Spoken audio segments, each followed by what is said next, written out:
Hello and welcome back to Media Madmen. I'm Sam. I'm Jacob. I'm Will. And today we are going to be doing something a little different because we got bored of just talking about movies as is. So we decided that we were going to sit down, watch, and rank all of the theatrically released Spider-Man movies. So what's going to happen is we're going to go off of Sam's list, kind of explaining, going through his list. But me and Will also made our own list, and we're going to see, it's going to be fun to kind of see like what matches up and what doesn't. And I'm very excited for this, and I feel like y'all are going to fucking hate me after this video. I missed the part where that's my problem.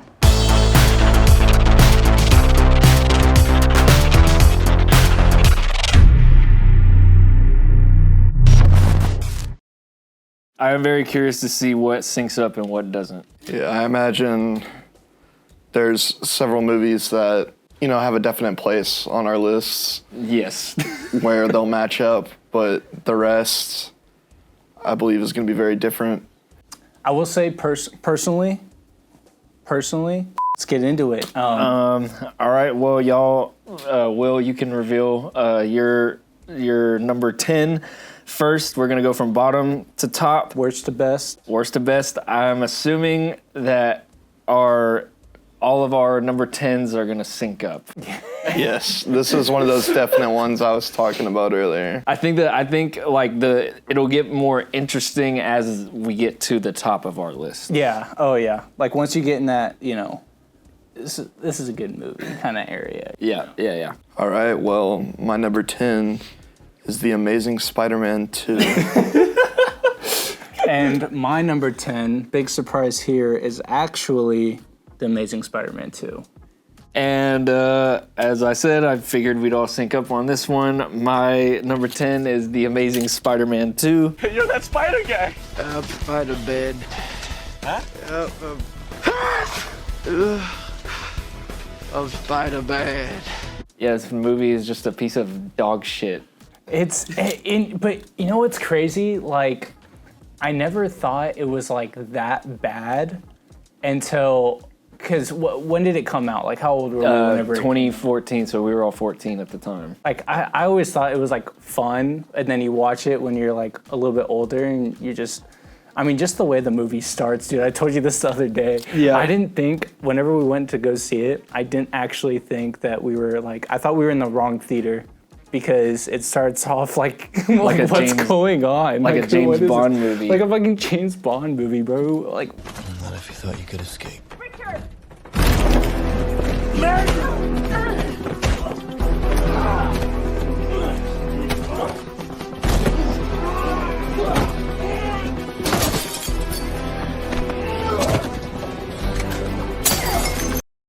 Yeah, I mean, I had a similar experience about like seeing it in the theaters. I saw it with our friend Hudson, and I remember both of us being very like, you know, elated and satisfied with our experience. yeah.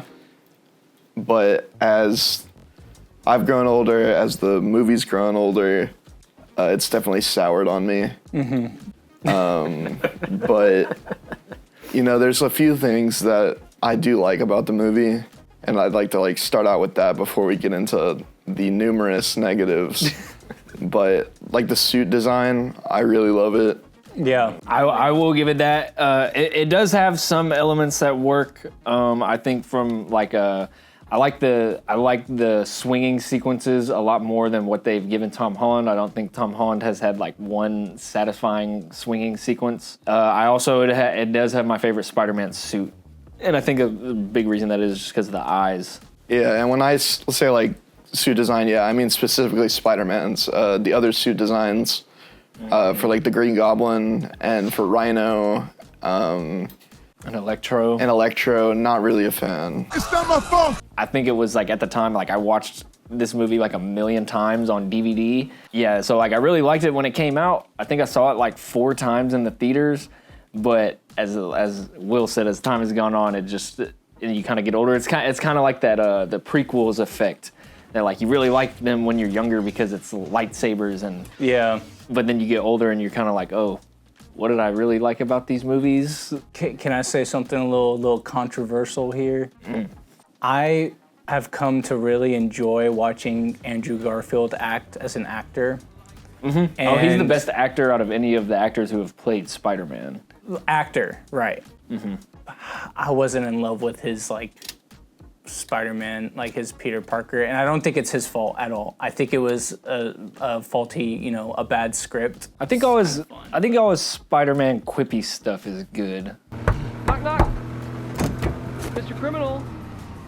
Hey, my name is Spider-Man. You can call me Webhead. You can call me Amazing. Just don't call me late for dinner. You get it? I don't want to say I don't like his Peter Parker. Like, it's not my favorite. It but just never sold me. It never sold me, but I also, like, with, like, No Way Home in retrospective, I kind of appreciate how different each take has been. So that when they all came together, they, like, you could Yeah, see there was, those like, differences. the differences, yeah. It's not, like, the worst movie ever made, but in terms of, like, a Spider-Man movie, It's... I don't think if you're comparing it to the other ones. I don't think a bigger piece of shit has been made in terms of Spider-Man movies. Oh, yeah, yeah. You're a fraud, Spider-Man! You want to move on to number 9. Number 9. This one, we might I think link up on this one, too. no, I think you guys are going to be pretty disappointed. Well, Really? that means you should go first, bud. Go ahead. My number 9 is Spider-Man 3. I'm gonna put some dirt in your eye. So my number 9 is The Amazing Spider-Man 1, the first one. Well, Will, I can't really refute Spider-Man 3 being your number 9. I understand it. I do. I understand it because as a film, it's a far cry from Spider-Man 1 and 2. But I have my number 9. Me and Jacob synced up again. Is The Amazing Spider-Man. There we go. No. You can leave a penny. You can't take a penny. What? You can leave a penny anytime. You have to spend $10 to take a penny. What? You can't afford your milk. Just step aside. But Daddy didn't give you enough milk money today? What? Me personally, with the first Amazing Spider-Man, like, it's kind of the same. I mean, the stuff we kind of already talked about. Peter never really selling me. The world building kind of never really sold me. They still included stuff with, like, his parents. It was a big thing. The villain was kind of like, eh. Like, it was just kind of, it was like, it was a mediocre Spider-Man movie. It's a very middle of the road 5 out of 10 movie. Like you said, Amazing Spider-Man 2, his Peter Parker doesn't bother me as much because he's already Spider-Man, so he's already got that level of kind of confidence outside of the suit. Right. But before he's Spider-Man in this film, he plays it very, like, I don't know what Andrew Garfield was really doing with his performance. What? It was like, I'm confident enough to stand up to the bully who's, like, bullying someone else. But even that, like, you know, Peter would be the one just getting, like, why wouldn't they just show that? But he's, like, too cool. Like, he's riding his skateboard in school, and and I'm like, dude, like, I felt like I was watching Andrew Garfield just, like, in school. Yeah, you know what I mean? Peter Not like Parker. Peter Parker. Yeah, I mean, some fair points, and none that I necessarily disagree with. I'm also fond of this movie because, I mean, I really love Andrew Garfield and Emma Stone as performers, and while they're not in character per se, or like Andrew Garfield, like, it's not the best portrayal of Peter Parker, I like the performances that we got. Even if they're not true to the character, I still find it, like, enjoyable to watch them together. Yeah, they do feel like a real, like, high school couple. Like, almost, like, to the point where you're cringing a little bit watching them. Yeah, exactly. So I think that was the intention, and that's delivered all well. Just,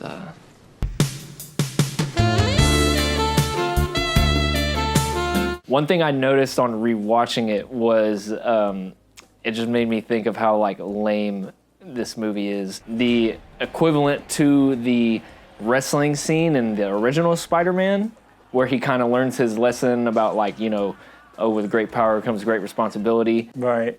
The equivalent to that scene in this movie is the basketball scene. And it's just so much less, like, because that's where Uncle Ben and him get in the argument afterwards. Oh, yeah. Like, it's just so much less exciting and... It's like, oh, he dunked on some kid, bro? Yeah. What the fuck? Yeah. You know, I think you guys have brought up some very valid points, and it's pretty easy to dunk on this series, this franchise. Yeah. Well, let me ask you this: as a fan of the Dark Knight series, I think this movie came out they came out the same summer as The Dark Knight Rises, and I want to say I get the vibe that Sony was going for, people like The Dark Knight because it's more dark and realistic, so maybe we should do that with Spider-Man. But that's not at all what you should do with Spider-Man, because Spider-Man is not dark and brooding. He's fun and colorful. Yeah. It had some like vengeance scenes and stuff where he is like... He's like going after the mugger. Yeah. That got Ben. And the music just also is not uplifting. No, at all. like when I envision it in my head, me watching it, everything's kind of like has like a gray tone to it. Like Well, it's a like visually like dark movie. Yeah. I Yes. feel. I mean, like the third act is like nighttime, and yeah, Lizard's plan is. I'm gonna turn everybody into lizards. Dr. Kirk Connors, he was a scientist at Oscorp when I worked there. A brilliant scientist, until he turned himself into a lizard.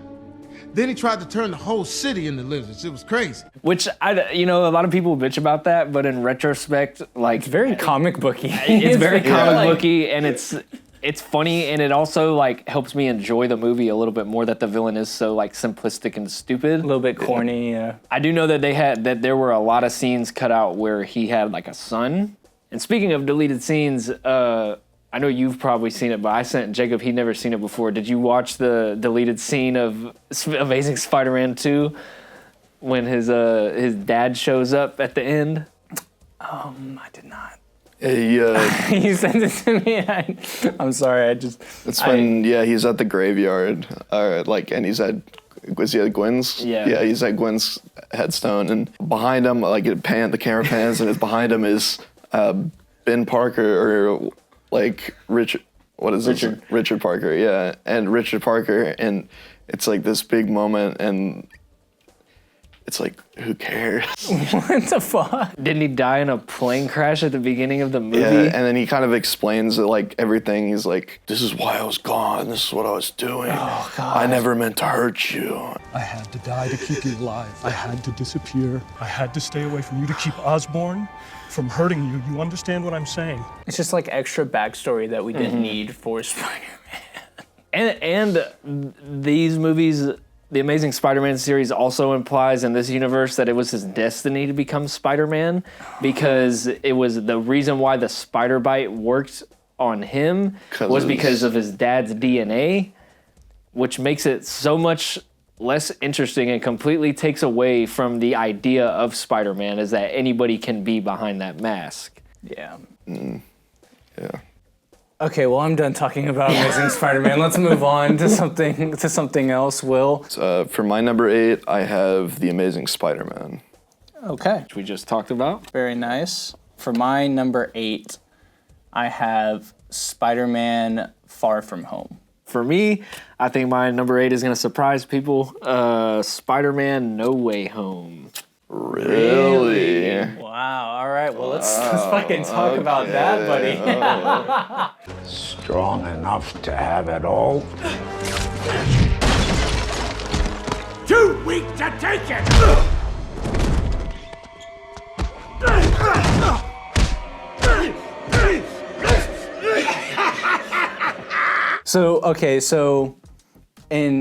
Because this is hard because you have to compare it to all the other Spider-Man movies. Like, it's not like favorite movies of all time, but you're comparing it to the other Spider-Man movies. So that's why it's very interesting to me that this big, almost Infinity War level kind of movie is that low on your list. Like, something had to replace that.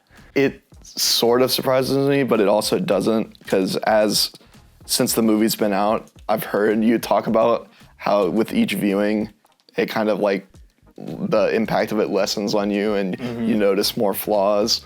So, I mean, it kind of makes sense to me. Yeah, the reason that this is so low on my list, it's not a bad movie. I think it's a very fine movie. It's a good movie. I think it did leave a little bit to be desired. Willem Dafoe is my favorite Spider-Man villain of all time, and this movie does not have enough of him. And I didn't even notice it until the last time I rewatched it. Is that he is only Goblin. We really only see him as Goblin for that apartment sequence and for the glimpse of the final battle that he comes in. And also, my main critique of the movie is that it was made to be seen in a theater with an audience. So when you watch it at home by yourself, or even just with like a couple people, you know, like there's those editing moments where like it's a long pause and the audience is supposed to be applauding.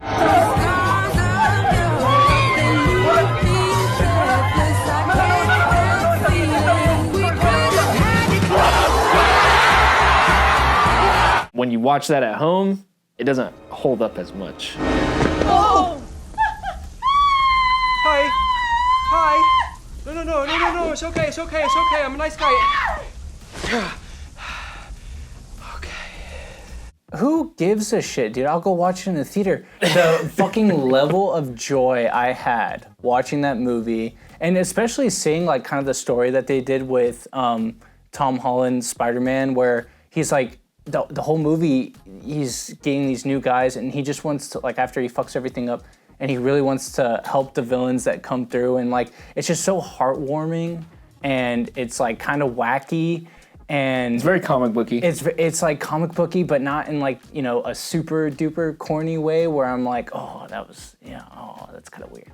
I love seeing Andrew Garfield kind of, people called it like a redemption. I wish I got to see him a little bit more of him. I like what they did with him saving MJ. I mean, like, there's just so many points in that movie where I just think about it and it brings me such joy and happiness. I cannot believe it's your number 8. I think that's horse shit. I don't think it holds up as a film as much after you don't see it in the theater. Yeah, I mean, you're dog shit. Okay, go ahead. I also just, like Jacob, I really thoroughly enjoy this movie. You know, I agree with a lot of the stuff Sam said. Like, I would have loved to see more Willem Dafoe, but I was happy, like, with what we got. That's some neat trick. That sense of yours. Norman? Norman's on sabbatical, honey. The hell? And that's also part of why I like this movie so much, is because it's one of the MCU films that's come out recently that I've grown attached to. Yeah. And so that puts it higher automatically because it's got substance. It's like this and Guardians of the Galaxy Volume 3 are the only ones I would say that are actually good movies. I couldn't put it any higher. As long as we made you feel bad for putting it that low, then as long as like guilt tripped you and you feel something tomorrow when you wake up, I think I've succeeded. All right, number 7, Will. All right, my number 7 is Spider-Man Far From Home. And so this is where y'all might not like me no more. My number 7 was the original number 1 Sam Raimi Spider-Man movie. I have it number 7. But you can't do this to me. Hey, don't try to turn this around just because we got mad at you for that bullshit fucking ranking of. I'm sorry. I think that out of your top 10, having the original Spider-Man, and this is also just me being Sam Raimi's my favorite filmmaker, but having the original Spider-Man at number 7. Okay, you'll be really upset with what I have in my top 5 then. But anyways, what do you have as your number 7? My number 7 is Spider-Man Far From Home. I mean, I'm just a friendly neighborhood Spider-Man, sir. Bitch, please, you've been to space. I think this movie gets a lot of hate. I think it is very overhated. Wait, hold on. Wait, I just realized you put No Way Home below Far From Home. Yeah. Anyways, continue. I think this movie is just overhated. I think it is a fun time. I appreciate the change in scenery.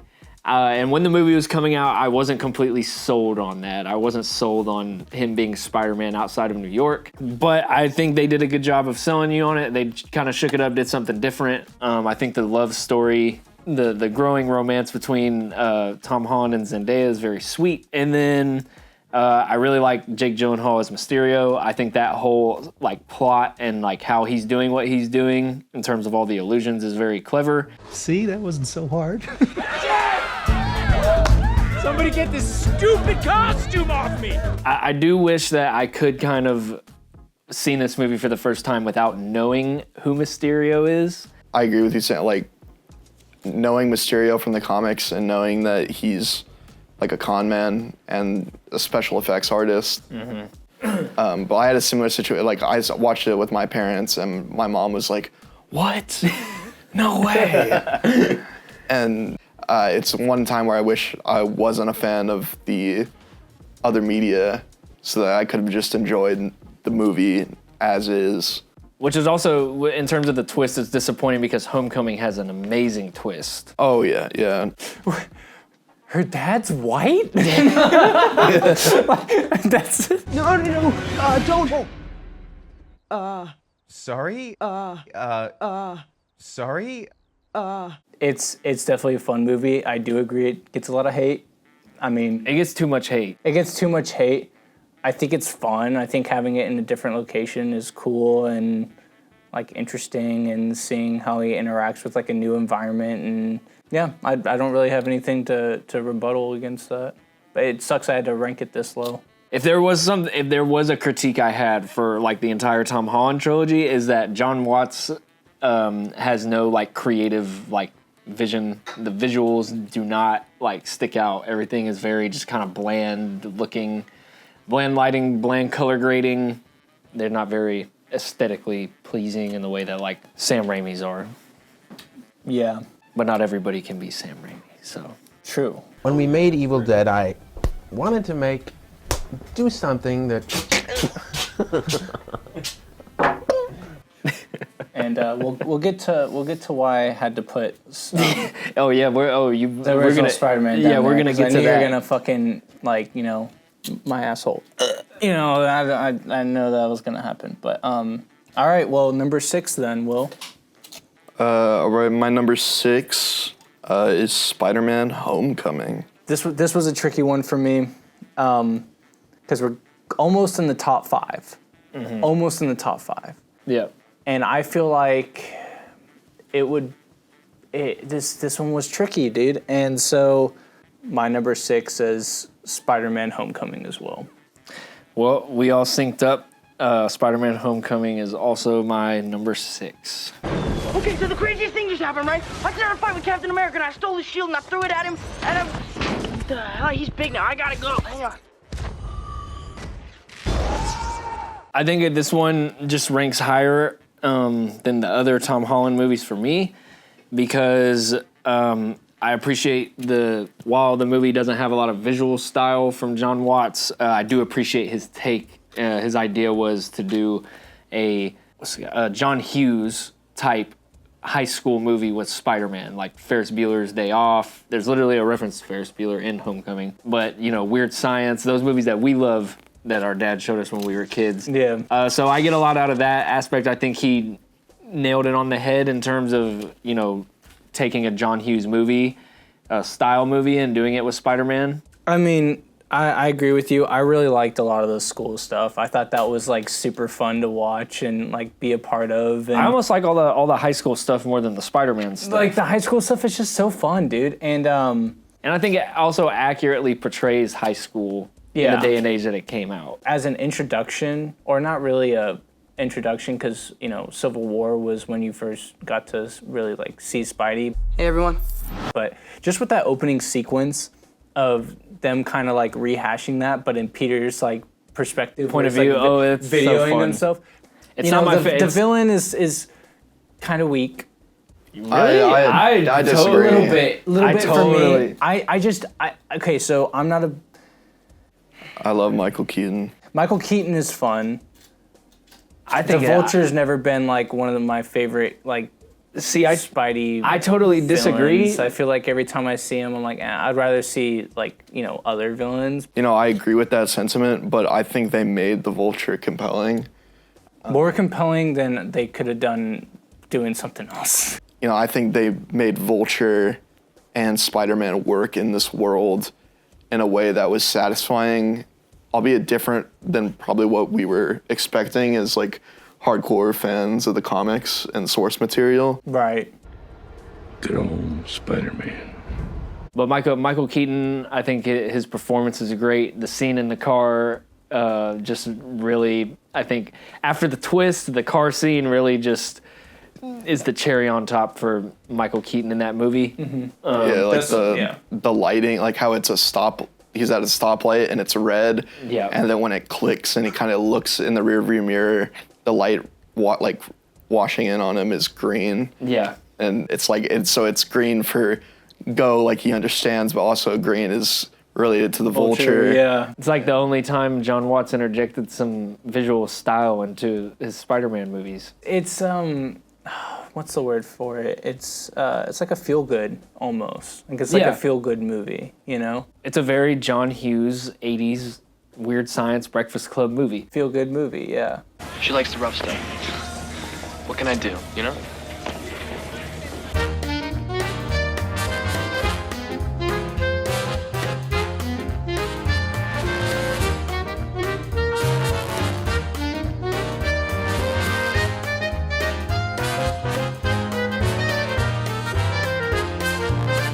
I remember seeing Spider-Man Homecoming in the theater and feeling very refreshed. It was very, like, I think I liked it more because I still had that, sour taste in my mouth a little bit. You know? Yeah. But, I need to fucking stand up. This chair's hurting my ass. Dude, you should have mentioned for Homecoming the car scene. We did. We did. We literally just talked about it. Oh, okay.